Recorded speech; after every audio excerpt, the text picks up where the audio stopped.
My portfolio is growing while I sleep. Most people think investing should feel like something, like dividends hitting your account every week, notifications, income, progress you can actually see. But my growth portfolio, it feels like it's doing absolutely nothing. And that's the exact reason it might be working better than anything else I own.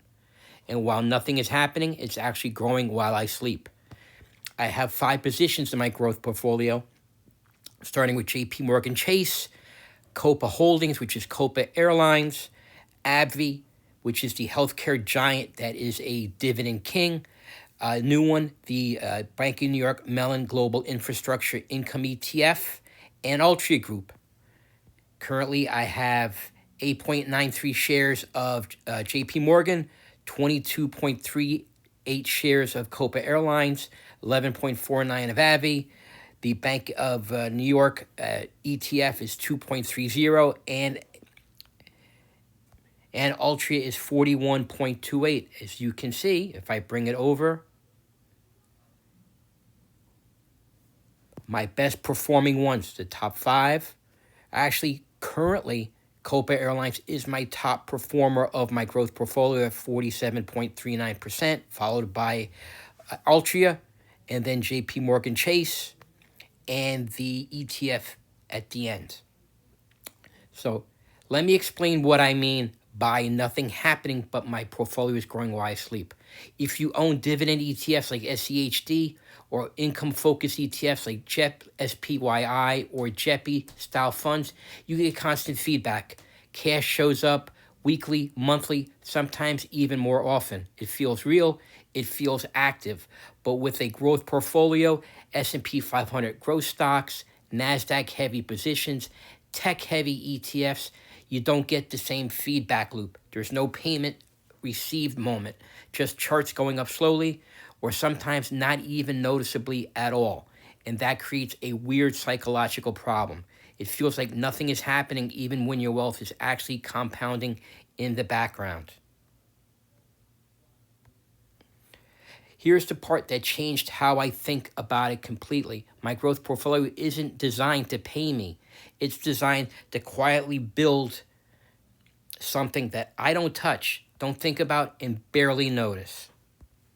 It's the opposite of income investing. Dividend ETFs are like a paycheck you can see every week. Growth investing is like a machine running in the background while you sleep. No notifications, no dopamine hit, just compounding. And then one day you look at it and realize it didn't feel like anything was happening, but somehow it's up massively.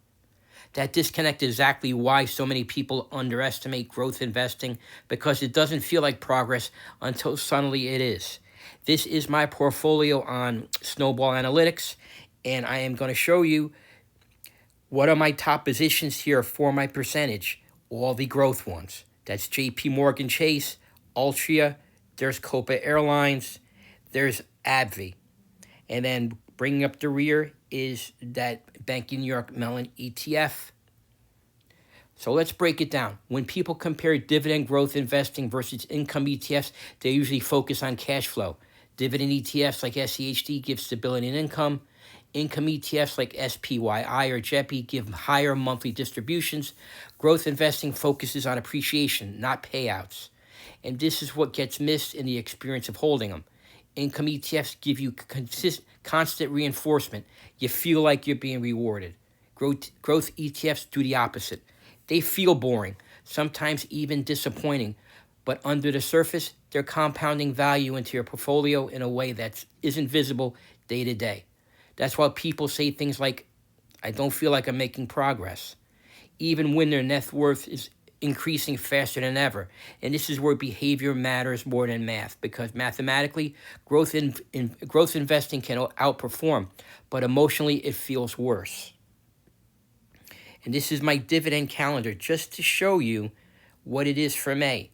Look at all the dividends that show up. Consistent, constant, back to back. It's all income ETFs you're seeing payouts for. There's one for AbbVie, so actually one is showing up in for my growth. But they're all quarterly payers. You don't see that dopamine hit. You don't see the constant amount of reinforcement of the income. But here's the twist, though. The same thing that makes growth investing feel boring is exactly what makes it powerful, because I don't get distracted by yield. I don't chase payouts. I don't make decisions based on monthly income spikes. Instead, I wake up, check my portfolio, and it's just higher than it used to be. It's not loud. It's not flashy. It's just quietly compounding in the background while I sleep. And that's where things get interesting, because income investing feels like it's always doing something. Growth investing might actually be doing more while showing you less. Now, if you're liking the content, if you're finding value, please like, please subscribe. So the real question becomes, do you want visibility or acceleration? Income ETFs give you visibility. You can always see something happening. Growth investing gives you acceleration, even when you don't see it happening in real time. And most investors never fully commit to either side. They bounce back and forth, chasing dividends when they want stability, then chasing growth when they want returns, when the real strategy might be understanding what each one is actually doing to your behavior. Because the truth is, the portfolio you feel the most is not always the one that's performing the best. And that's where I am right now. I've been investing since August of 2022. I came in late into the game because I always thought that just a 401k would be enough to retire on, until I got into my late 50s and realized that I need more. Now, my growth portfolio doesn't feel exciting. It doesn't feel like income is flowing in. But every time I zoom out, it's quietly doing exactly what it was supposed to, growing while I sleep. And maybe that's the point, because investing isn't supposed to feel exciting every day. Sometimes the best portfolios are the ones that feel like nothing is happening, right before everything starts showing up at once.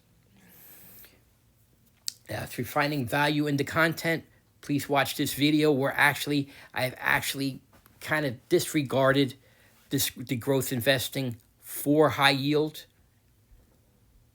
It was a big mistake, but watch this video and you'll learn more about how it changed my thinking about growth investing. It was a pleasure. Thank you again for watching, and please like and subscribe. Have a great day.